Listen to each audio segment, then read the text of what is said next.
নমস্কাৰ প্ৰিয় শ্ৰোতাসকল, ধাৰাবাহিক উপন্যাসপাঠ অনুষ্ঠানত মহাৰথীৰ আজি 44তম খণ্ড। বাসুদেৱে ক'লে, ঋষি ব্যাসদেৱে মোক কি ক'লে সেই কথা মই তোমাক কোৱাৰ আগতে ব্যাসদেৱৰ বিষয়ে অলপ কথা তোমাক কোৱাটো প্ৰয়োজন বোধ কৰিছোঁ। এইকাৰণেই যে তেওঁ ইচ্ছা কৰাহেঁতেন হস্তিনাপুৰৰ সিংহাসনত উপবিষ্ট হ'ব পাৰিলেহেঁতেন অনায়াসে। তুমি জানা, ব্যাস আছিল সত্যৱতীৰ প্ৰথম সন্তান, বিচিত্ৰবীৰ্যৰ জ্যেষ্ঠ ভাতৃ। বিচিত্ৰবীৰ্যৰ দুগৰাকী পত্নী অম্বিকা আৰু অম্বালিকাৰ গৰ্ভত যেতিয়া কোনো সন্তানৰ জন্ম নহ'ল, তেতিয়া ব্যাসদেৱে মাতৃ সত্যৱতীৰ যত্নত হস্তিনাপুৰৰ সিংহাসন আৰোহণ কৰিব পাৰিলেহেঁতেন।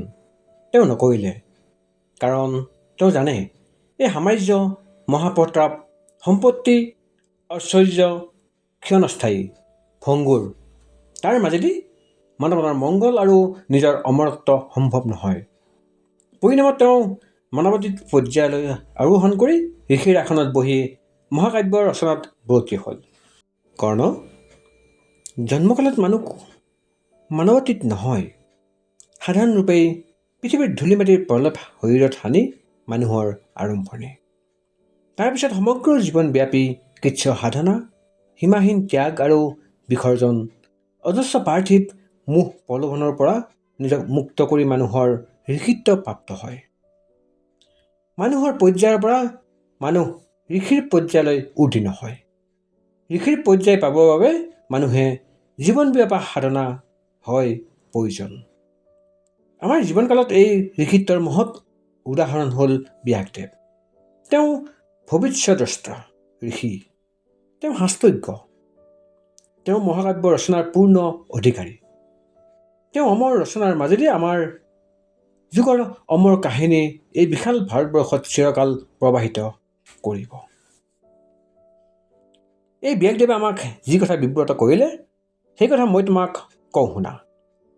গিৰি, গুহা, নদী, অৰণ্য, দুৰ্গম পথ অতিক্ৰমি তেওঁ ওচৰলৈ আমাৰ গমনৰ উদ্দেশ্য মাত্ৰ এটাই আছিল, কৌৰৱ পাণ্ডৱৰ যুদ্ধখন নোহোৱা কৰিব পাৰি নেকি, যুদ্ধৰ দাবানল শান্তি জলেৰে নিৰ্বাপিত কৰিব পাৰি নেকি। ব্যাসদেৱে ক'লে, আমাৰ দৰে তেওঁ সেই কথাকেই চিন্তা কৰিছে, পাৰাপাৰহীন সেই চিন্তা। ব্যাসদেৱে ক'লে, প্ৰথমতে যুদ্ধৰ ধাৰণাই স্থিতি লয় এজন মানুহৰ মনত। সেই মানুহজনৰ মনৰ উৎকৰ্ষ সাধনৰ ক্ষমতা আছে কেৱল পূৰ্বপুৰুষৰ। যিহেতু সেই পূৰ্বপুৰুষ বৰ্তমান মৃত, গতিকে এই ক্ষেত্ৰত দুৰ্যোধন নামৰ মানুহৰ মনৰ পৰিৱৰ্তন অসম্ভৱ। বিন্দু বিন্দুকৈ, তিল তিলকৈ শান্তিৰ পথ প্ৰশস্ত কৰোঁতে অনেক মহামানৱ মনীষীৰ হাজাৰ বছৰৰ প্ৰয়োজন হয়। কিন্তু সেই শান্তিৰ সৌধ বিনাশ কৰিবৰ বাবে কোনো সাধাৰণ লোকৰ প্ৰয়োজন হয় মাত্ৰ কেইটামান দিনৰ। প্ৰকৃতিৰ ভাগ্যৰ সেই অমোঘ নীতিৰ পূৰ্ণ বিনাশ বৰ্তমান অসম্ভৱ। ব্যাসদেৱে ক'লে, এই যুদ্ধ অনিবাৰ্য। পাশাখেলৰ পৰিণাম, পাণ্ডৱৰ ওপৰত অমানসিক অত্যাচাৰ, এই সকলোবোৰ সহ্য কৰিব পাৰি। নিজৰ প্ৰাপ্য ৰাজ্য সিংহাসনৰ পৰা পাণ্ডৱক বঞ্চিত কৰাটোৱে কিবা উপায়ে সহ্য কৰিব পাৰি।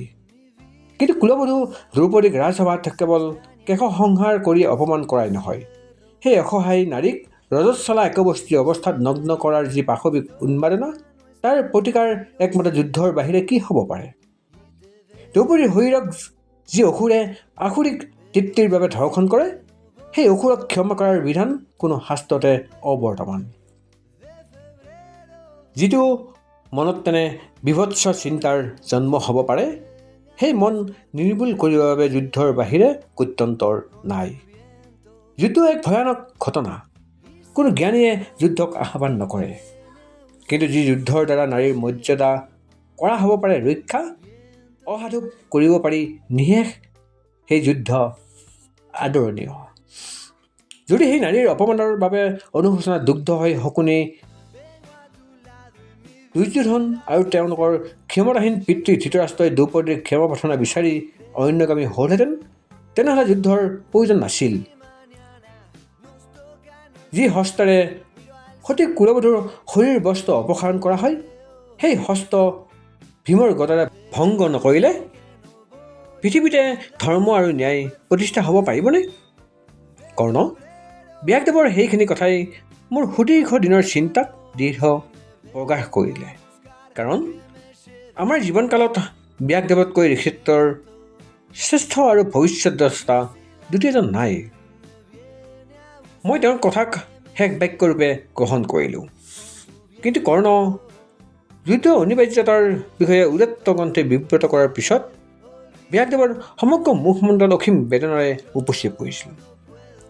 পূৰ্বৰ তেওঁ নিজৰে এক ভুলক তেওঁ হিমালয় সদৃশ জ্ঞানীৰূপে স্বীকাৰ কৰিলে। মহৎসকলৰ সেয়ে হ'ল মহান গৌৰৱ। নিজৰ পূৰ্বৰ কোনো এটা গুটিকে তেওঁলোকে সাগৰ সংকাশভাৱে জনমানসত দাঙি ধৰে। তেওঁ ক'লে, মাতৃৰ আহ্বান ক্ৰমে যেতিয়া ভাতৃ ভীষ্ম মোৰ সন্মুখত থিয় দিলেহি, তেতিয়া ভীষ্মৰ মুখমণ্ডলত দেখা পাইছিলোঁ সৰ্বনাশ। কেৱল মোৰ জীৱনৰ নহয়, সমগ্ৰ কুৰুকুলৰ সৰ্বনাশ। মাতৃৰ আহ্বান কি যে মধুৰ, অথচ মাতৃৰ আহ্বান কি যে দুৰ্বিষ। মাতৃৰ আহ্বান কি যে পবিত্ৰ, অথচ মাতৃৰ আহ্বান কি যে ভয়ংকৰ। মোৰ ৰাজ্য, জনসমাজ, যৌৱন, ধনমান ত্যাগ কৰা এজন সন্যাসী, কিন্তু মাতৃৰ আহ্বান উপেক্ষা কৰিব নোৱাৰি ভাতৃবধূৰ গৰ্ভত জন্ম দিলোঁ সেই অন্ধ ধৃতৰাষ্ট্ৰক। সেই ৰাতি মোৰ দুৰ্দান্ত ৰূপ দেখি আতংকত চকু মুদি দিয়া অম্বিকাৰ সমগ্ৰ মুখমণ্ডলত মই পুৰুষ জাতিৰ বিৰুদ্ধে নাৰীৰ ঘৃণা আৰু বিৰাসৰ ঘৃতাগ্নি দেখা পাইছিলোঁ। নিজে নাৰী হৈ মাতৃ সত্যৱতীয়ে ভাৰতীয় সংস্কৃতিৰ পৰম্পৰাত মোক নাৰীৰ নাৰীত্বৰ শত্ৰুৰূপে প্ৰতিস্থাপিত কৰি গ'ল। এই পৃথিৱীৰ সমস্ত নিয়ন্ত্ৰণতে এনে এক মানৱ বিৰোধী ষড়যন্ত্ৰৰ দুৰ্দমনীয় প্ৰভাৱ বৰ্তমান, যাক অতিক্ৰম কৰাটো মানৱৰ ক্ষমতাৰ ঊৰ্ধত।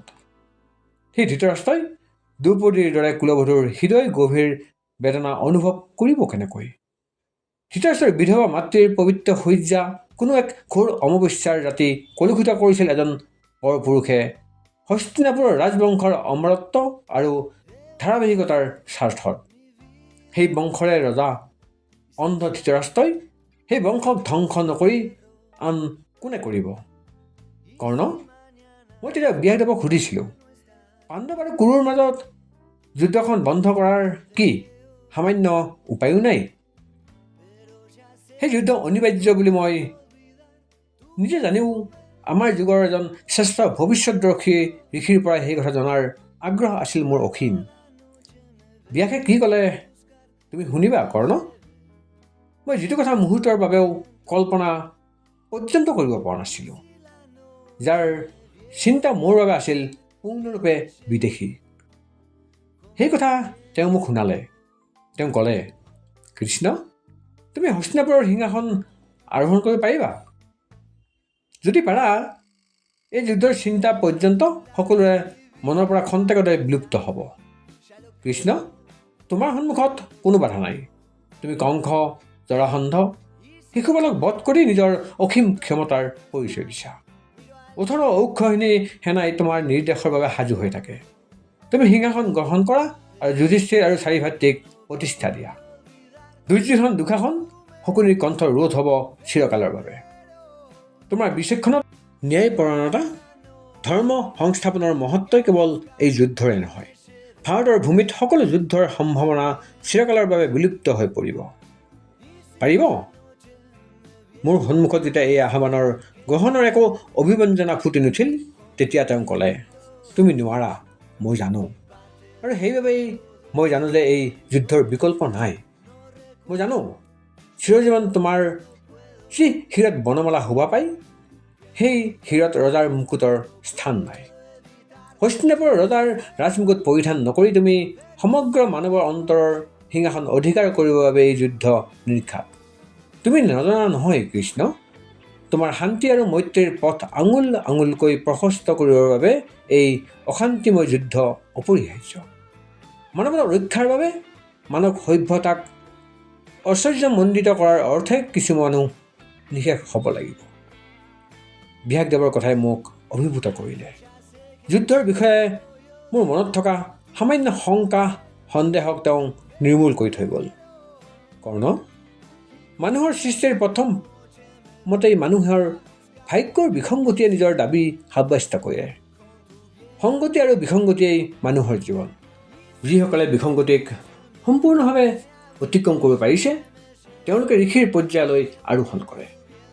ব্যাসদেৱ বৰ্তমান সেই দেৱৰ দুৰ্লভ আসনত সুদৃঢ়ভাৱে প্ৰতিষ্ঠিত।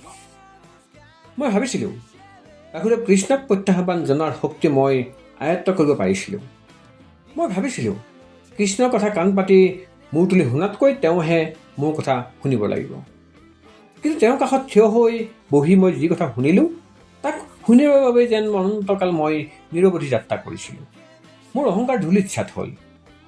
এদিন প্ৰচণ্ড অহংকাৰেৰে মই ভাবিছিলোঁ ঋষিশ্ৰেষ্ঠ পৰশুৰামৰ অভিশাপ অতিক্ৰম কৰাৰ সাহস মোৰ আছে। সেয়েহে কৃষ্ণৰ কাষত মোৰ সকলো অহংকাৰৰ নিৰ্মূলীকৰণ ঘটিল।